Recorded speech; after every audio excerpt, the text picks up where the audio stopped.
Today we'll talk about how can you disable this sign or know how you can do that on your app. So you just follow these ways, then it's going to work with you.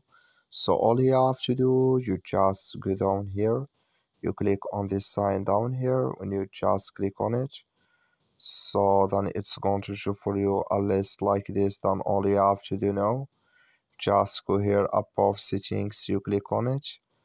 When you just click on settings, it's going to show for you a list like this.